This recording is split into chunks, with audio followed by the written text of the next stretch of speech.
नमस्कार दोस्तों। ब्रिटेन के कार्बिस बे में दुनिया के सबसे अमीर ग्रुप 7 के सदस्य देशों की शीर्ष वार्ता स्टार्ट हो चुकी है और बैठक के पहले दिन ही कोरोना वैक्सीन का मुद्दा बड़ा गंभीरता से ग्रुप 7 के बीच रखा गया और इस पे गंभीरता दिखाते हुए जो ग्रुप 7 के सदस्य देश हैं उन्होंने वैश्विक स्तर पर 1 अरब कोरोना वैक्सीन के डोज को दान करने का निर्णय लिया ताकि जितने भी गरीब देश हैं उनका वैक्सीनेशन सुनिश्चित हो सके। तो इसके बारे में हम विस्तार से चर्चा करेंगे कि ग्रुप 7 क्या है, ग्रुप 7 कब अस्तित्व में आया, ग्रुप 7 का उद्देश्य क्या है और कोरोना वैक्सीन को लेकर जो पहले दिन वार्ता में गंभीरता दिखाया गया इसका परिणाम क्या होने वाला है। दोस्तों, आप सबसे एक रिक्वेस्ट है कि अगर ये वीडियो आपको सहायक सिद्ध हो और अच्छा लगे तो इस वीडियो को ज़रूर लाइक कीजिएगा तथा दोस्तों में शेयर कीजिएगा। तो आइए स्टार्ट करते हैं। जैसा कि हमने बताया कि ब्रिटेन के कार्बिस बे में G7 का जो बैठक है वो स्टार्ट हो चुका है और G7 के बैठक में पहले दिन ही कोरोना वैक्सीन का जो मुद्दा है उसको बहुत गंभीरता से रखा गया और इस पे ग्रुप 7 के सदस्य देश हैं इन्होंने गंभीरता दिखाते हुए 2022 के अंत तक कोरोना वैक्सीन का जो डोज है उसको वैश्विक स्तर पे 1 अरब डोज को दान करने का निर्णय लिया है। तो इसमें कौन से देश कितना डोज दान करेंगे उस पर एक बार हम नज़र डालते हैं। तो बात किया जाए अमेरिका का, तो अमेरिकी राष्ट्रपति जो बाइडेन ने 50 करोड़ डोज दान करने का निर्णय लिया है 2022 के अंत तक। वहीं ब्रिटिश प्रधानमंत्री जो कि बोरिस जॉनसन हैं उन्होंने 10 करोड़ डोज दान करने का निर्णय लिया। इसके साथ ही सभी जो ग्रुप 7 के सदस्य देश हैं उन्होंने सहमति जताई। इसी क्रम में जो फ्रांस के राष्ट्रपति हैं इमैनुअल मैक्रों, उन्होंने ये भी मुद्दा उठाया कि जो कोरोना वैक्सीन के निर्माण के लिए कच्चा पदार्थ है जो ग्रुप 7 के द्वारा एक्सपोर्ट किया जाता है भारत को, तो उस पे ग्रुप 7 के सदस्य देशों ने प्रतिबंध लगा रखा है, जिससे भारत में कोरोना वैक्सीन का जो निर्माण है उसमें बाधा उत्पन्न हो रही है और तेज़ी नहीं लाया जा सकता है चूँकि आसानी से उपलब्ध नहीं हो पा रहा है। तो इसलिए जो फ्रांस के राष्ट्रपति हैं इमैनुअल मैक्रों ने उन्होंने कहा कि जो ग्रुप 7 के सदस्य देश हैं वो इस प्रतिबंध को भारत से हटाएं ताकि कोरोना वैक्सीन के निर्माण में तेज़ी लाया जा सके और अधिक से अधिक वैक्सीन का डोज तैयार करके लोगों तक पहुंचाया जाए और इस कोरोना महामारी से देश और दुनिया को बचाया जा सके।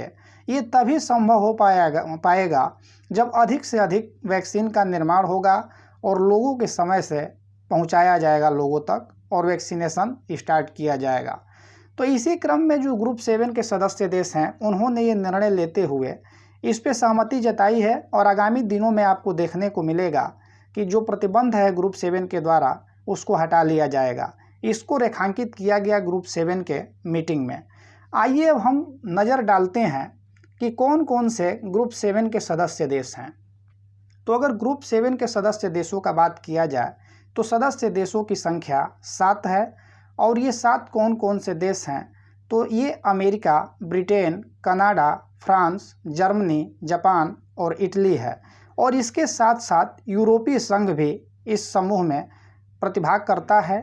तो इसका गठन जो हुआ था ग्रुप 7 का वो 1975 में हुआ था। 1975 में गठन के बाद 1976 में कनाडा को इस ग्रुप में शामिल किया गया, तब जाके जो है कि ग्रुप 7 बना। पहले ये ग्रुप 6 के नाम से जाना जाता था। जब कनाडा 1976 में शामिल हुआ तो इसका नाम ग्रुप 7 पड़ा। इसी क्रम में 1977 में यूरोपीय संघ को शामिल किया गया और 1998 में जो आपका है वो रूस को शामिल किया गया। लेकिन 2014 में क्रीमिया विवाद के कारण रूस को एक बार फिर से इस ग्रुप से निकाल दिया गया।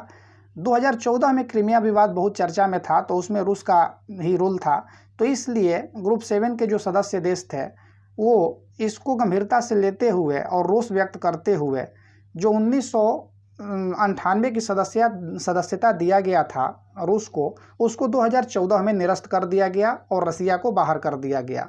तो जब रसिया शामिल हुआ था तब इसका नाम ग्रुप 8 हो गया था, लेकिन जब 2014 में रसिया को बाहर कर दिया गया तो फिर से इस ग्रुप का जो नाम है वो ग्रुप 7 हो गया और आज भी ये ग्रुप 7 के नाम से जाना जाता है।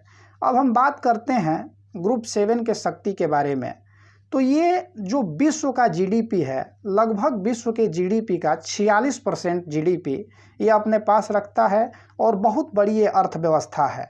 इसका मुख्य उद्देश्य यही था कि जो वैश्विक स्तर पर अर्थव्यवस्था को लेकर चुनौती होती है उससे कैसे निपटा जाए ये सुनिश्चित किया जाए इस ग्रुप 7 में।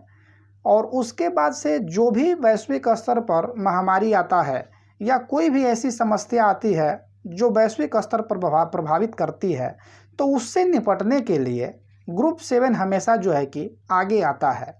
अब बात किया जाए भारत के रोल का कि भारत का रोल ग्रुप 7 में क्या है, तो सबसे पहले तो भारत इसका सदस्य देश नहीं है और इसमें समय समय पे जैसे होता क्या है कि आमंत्रित किया जाता है जो इसके समूह देश नहीं है, इसके संघ में नहीं है।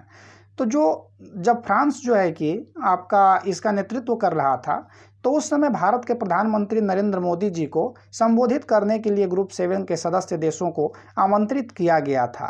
तो भारत समय समय पे जो विभिन्न राष्ट्र के या देश के या विदेश के जो संस्थाएं हैं या संघ हैं उसमें आमंत्रित किया जाता है एक अतिथि के तौर पे, तो उसमें भारत ने प्रतिभाग किया था। तो ये रहा ग्रुप 7 का एक संक्षिप्त वर्णन और इसका क्या रोल रहा वैक्सीन को लेके हमने आप सबके बीच प्रस्तुत किया। ऐसे ही आप लोग हमारे साथ बने रहें। आज के लिए इतना ही, दीजिए इजाज़त। मिलते हैं अगले वीडियो के साथ, तब तक के लिए धन्यवाद।